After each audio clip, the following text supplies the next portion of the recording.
Oke. Bismillah. Assalamualaikum warahmatullahi wabarakatuh. Oke. Sebenarnya di sini kami akan mempresentasikan penerapan cloud computing dalam pengembangan e-learning untuk meningkatkan kualitas pendidikan di sekolah menengah atas atau SMK. Oke, next. Nah, sebelumnya perkenalkan, nama saya Abi Cakra ya. Dan teman saya Abdullah Ilham akan mempresentasikan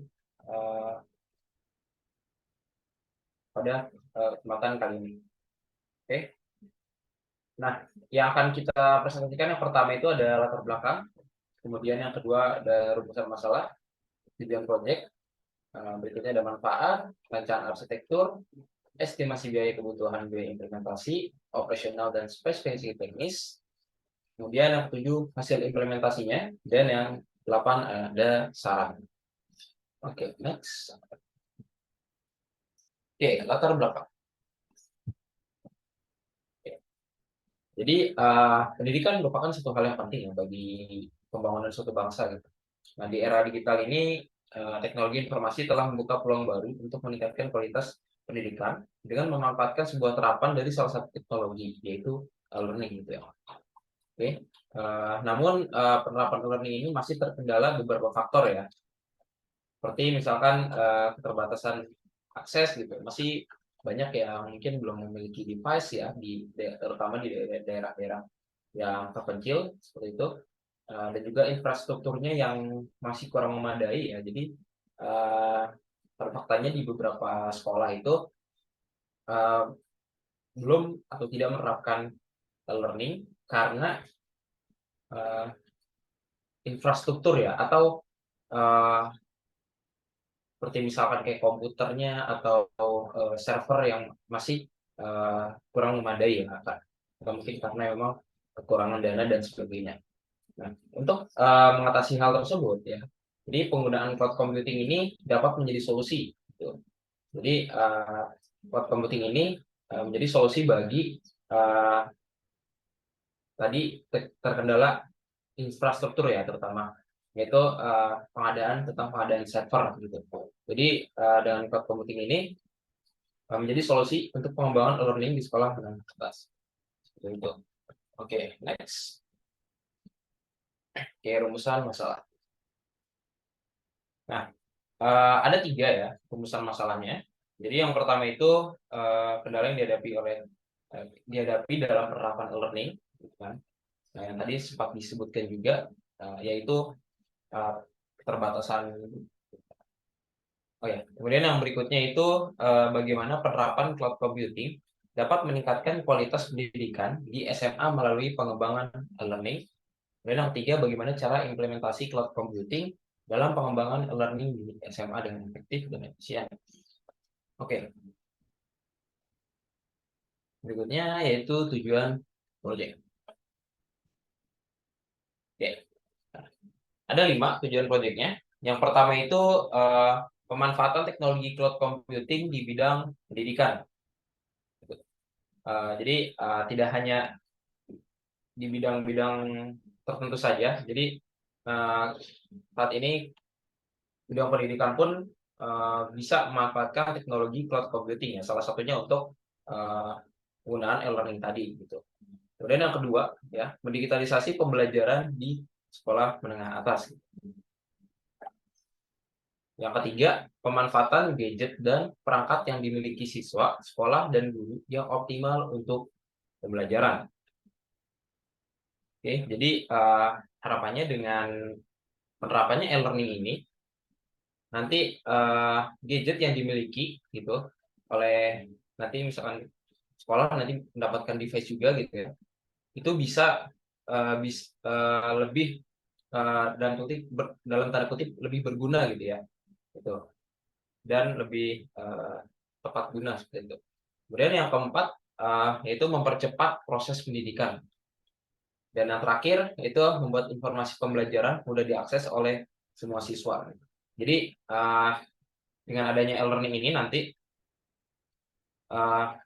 siswa itu menjadi lebih mudah mengakses informasi yang atau pembelajaran yang sebelum-sebelumnya sudah dipelajari gitu.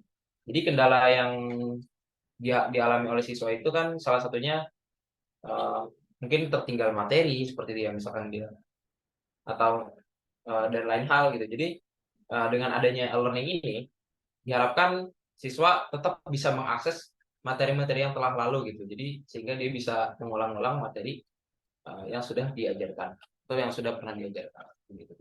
Oke, next. Nah, kemudian ada manfaatnya. Oke. Nah, ada 5 manfaat dari penerapan e-learning ini ya. Yang pertama itu sebagai sumber pembelajaran ya, sumber pembelajaran oleh siswa, terutama siswa menengah atas. Kemudian yang kedua, meningkatkan efisiensi dan efektivitas pembelajaran gitu. Jadi dengan adanya learning ini, gitu kan, pembelajaran menjadi terpusat ke satu platform tersebut gitu. Kan kalau misalkan sebelum-sebelumnya mungkin ada guru yang memanfaatkan beberapa platform yang berbeda gitu dia di masing-masing guru. Misalkan ada yang menggunakan Classroom, terus kemudian ada yang menggunakan YouTube, Google Form dan lain hal gitu. Nah itu akan berbeda-beda gitu dan nanti kedepannya bisa menyulitkan seperti itu. Jadi dengan adanya e-learning ini, jadi menjadi lebih terpusat gitu. Jadi semua terkait dengan pembelajaran, kemudian eh, evaluasi dan sebagainya itu bisa dilakukan dalam satu platform, yaitu platform e-learning. Nah, yang ketiga yaitu meningkatkan fleksibilitas pengelolaan data. Kemudian yang keempat, meningkatkan kualitas pendidikan ya dengan pemanfaatan learning tadi. Kemudian yang kelima ya meningkatkan motivasi siswa untuk belajar secara mandiri. Jadi diharapannya dengan adanya e-learning ini tidak hanya uh, guru memberikan materi secara langsung ke siswa gitu. Jadi harapannya siswa nanti bisa lebih bersemangat gitu karena materi yang sudah diberikan itu juga ada di platform e-learning. Jadi mereka lebih bersemangat untuk belajar secara mandiri. Gitu. Oke, next. Oke, rancangan arsitektur. Oke, di sini ada gambaran dari rancangan arsitektur dari cloud computing dari e-learning ya yang sudah kita buat. Gitu. Jadi di sini kita menggunakan layanan cloud hosting untuk cloud hosting atau VPS ya untuk uh, menyimpan data si e-learning ini gitu. Kemudian nanti si cloud hosting ini akan diakses oleh beberapa komputer ya, kayak misalkan komputer siswa, smartphone dan lain-lainnya itu diakses ya melalui internet itu ke dalam cloud VPS atau cloud hosting. Jadi komputer itu mengakses internet gitu, mengakses internet dulu ke cloud hosting. Gitu. Itu. Oke, next. Oke. Nah, untuk biaya implementasi ya. Jadi di sini kita ada 4 daftar. Yang pertama itu ada untuk berlangganan layanan VPS tahunan itu biayanya sekitar 13 juta rupiah. Kemudian yang kedua itu untuk pengembangan aplikasi e-learning-nya ya, yaitu sekitar 20 juta rupiah. Kemudian yang ketiga itu pemanfaat atau pendaftaran domain sch.id tahunan ya, domain untuk sekolah ya. Itu sekitar 100.000 rupiah per tahun. Oke, berikutnya yaitu pemasangan layanan provider internet ya, jika dibutuhkan itu sekitar 1.200.000 rupiah. Jadi di total adalah 34.300.000 rupiah. Oke, itu biaya implementasinya. Kemudian berikutnya untuk biaya operasional. Ya untuk biaya operasional ini yang pertama untuk kebutuhan biaya VPS bulanan ya itu ada di angka menggunakan sekitar 3 juta rupiah, ya 3 sampai 10 juta rupiah. Untuk 10 juta rupiah tadi itu untuk sampai beberapa bulan gitu ya, itu hanya kisaran. Kemudian biaya internet bulanan itu 1 sampai 2 juta rupiah ya, itu karena memasangnya satu sekolah gitu, untuk satu sekolah. Kemudian yang ketiga, biaya perawatan dan pemeliharaan atau maintenance. Nah, itu 3 juta rupiah dan sifatnya per tahun seperti itu. Jadi kalau di total kurang lebih sekitar 10 juta rupiah. Oke, next.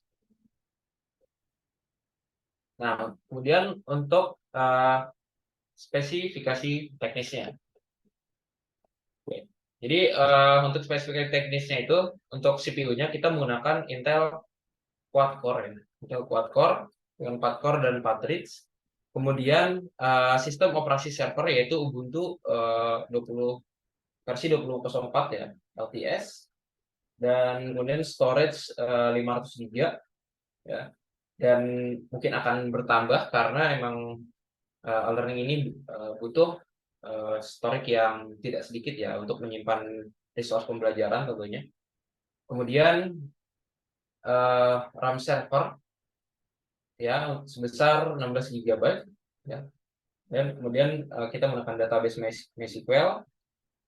Stack teknologi yaitu WordPress 6 dan PHP versi minimal versi 7.4.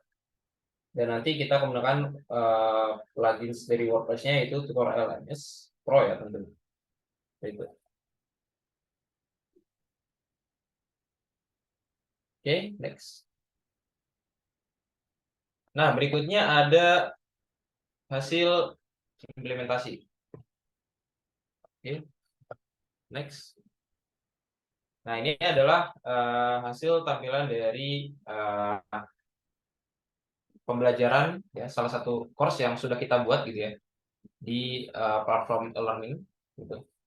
Oke, di sini kita bisa enroll gitu. Misalkan sebagai siswa gitu bisa enroll, kemudian bisa belajar. Oke, next. Oke. Nah, ini lebih detailnya ada deskripsinya juga, terus silabusnya gitu. Di dalam learning ini. Next. Oke, ya, next.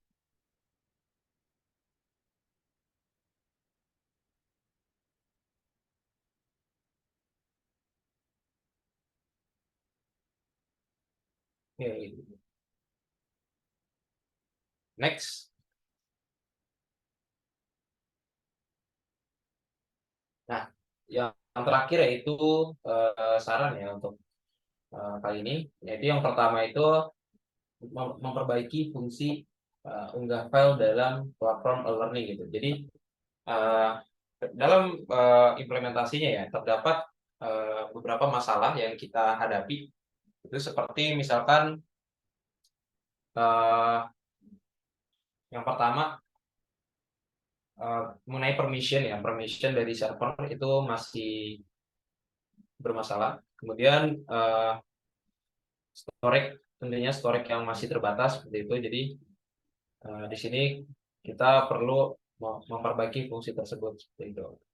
Kemudian yang kedua itu memperbaiki masalah penggunaan plugin ya, yang kemarin itu sempat waktu kita implementasi tidak bisa di install seperti itu atau tidak bisa disimpan ke dalam storage. Oke. Next. Nah, oke. Mungkin sebelum saya tutup kan ada demo mengenai penggunaan dari aplikasi website e-learning ini yang akan dijelaskan oleh teman saya yaitu Abdullah Ilham. Silakan. Baik, terima kasih Saudara Abdul telah menjelaskan dengan benar ya. Selanjutnya pada proses selanjutnya yaitu kita akan mendemokan e-learning yang udah kita buat. Nah,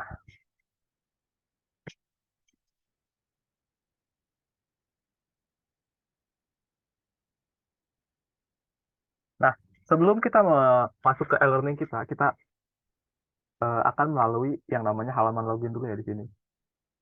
Nah, untuk loginnya itu kita sudah membuat sebuah username dan passwordnya. Di sini passwordnya saya tampakkan saja, tidak apa Kak. Tidak apa-apa karena ini sebagai contoh pembelajaran.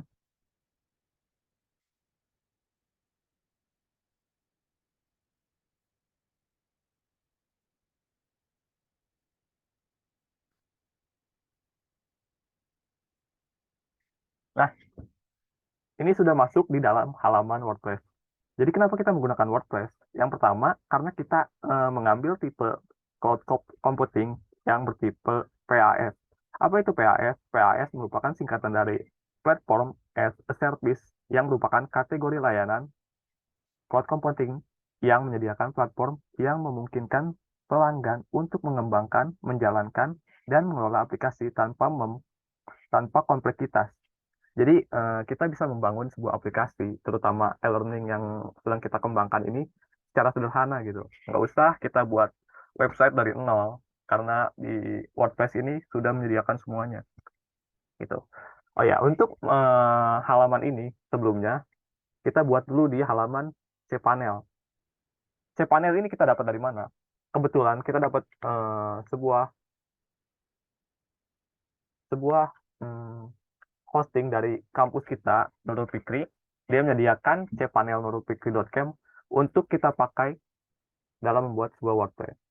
Jadi yang pertama kita masuk ke dalam halaman cpanel, terus kita unggah data WordPress yang eh, 6.0 yang tipenya target.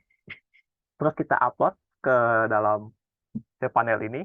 Oh ya, kenapa website ini tidak bisa dibuka? Sebelumnya kami sudah bertanya kepada pihak kampus, tapi belum ada jawaban. Dan mungkin karena port ini sudah ditutup gitu. Jadi sudah tidak bisa diakses lagi. Dan kebetulan kita sudah membuatnya dan masih bisa diakses gitu. Jadi setelah kita upload file ini ke dalam cPanel, nanti kita baru bisa mendapatkan hosting untuk membuat websitenya. Ya. Nah, beginilah hasil hostingnya. Di dalam hosting ini kita bisa menambahkan beberapa plugin yang kita perlukan. Karena kita membuat sebuah e-learning, kita menggunakan plugin yang mudah digunakan untuk membuat e-learning, yaitu Tutor LMS. Nah, itu. Selanjutnya di dalam halaman WordPress ini kita bisa menambahkan beberapa pengguna ya. Contohnya di sini kami telah membuat 5 pengguna, yaitu administrator yang sekarang sedang kita gunakan, terus ada Pulan, ada guru, ada pengajar satu, dan siswa satu. Oke. Hmm, untuk masuk ke dalam e-learningnya, tinggal kita masuk ke dalam website ini. Nah, dia akan masuk ke dalam halaman e-learning yang kita sudah buat. Nah, di halaman ini kita bisa menambahkan sebuah course baru di sini dan ada tampilan profil di sini, terus enroll course di sini, serta my serta halaman-halaman lain ya. Contohnya di sini saya mau menampilkan satu course yang udah kami buat, yaitu pengantar ilmu pengetahuan alam untuk mahasiswa. Nah, kekurangannya di sini adalah ketika kita ingin menambahkan sebuah gambar atau mengupload data yang bersifat memasukkan data ke dalam server, itu error ya. Mungkin letak salahnya adalah karena cPanel yang kita gunakan ini portnya sudah ditutup oleh pihak kampus. Mungkin seperti itu. Nah, di sini ada contohnya. Di sini ada penjelasan tentang course-nya, yaitu course pengantar ilmu pengetahuan siswa yang bisa dibaca di sini oleh para siswa. Nah, di sini juga ada teksnya. Teksnya itu berupa mata pelajaran yang akan dipelajari gitu. Serta sini ada audiensnya. Audiens yang kita tuju adalah para siswa-siswi SMA. Gitu. Nah, di sini juga ada durasi course-nya yaitu 5 minggu. Nah, di sini ada contohnya. Fisika ada Introduction to Science for High School, ada fisika dasar, kimia dasar, biologi dasar, serta ilmu komputer gitu. Nah, kita balik untuk penjelasan tentang implementasinya seperti itu. Nah, oleh karena itu kita membuat daftar saran seperti ini, yaitu kita akan mencoba memperbaiki fungsi unggah file dalam platform e-learning serta memperbaiki masalah penggunaan plugin. Referensi yang kita gunakan yaitu manfaat e-learning dari blog msch.id, terus kita juga sedikit menggunakan OpenAI, dan kita juga mengambil sedikit kutipan dari analisis orang lain yang telah kita tampilkan link di sini. Oke, cukup sekian dari kelompok kami. Apabila ada kekurangan, mohon maaf. Wassalamualaikum warahmatullahi wabarakatuh.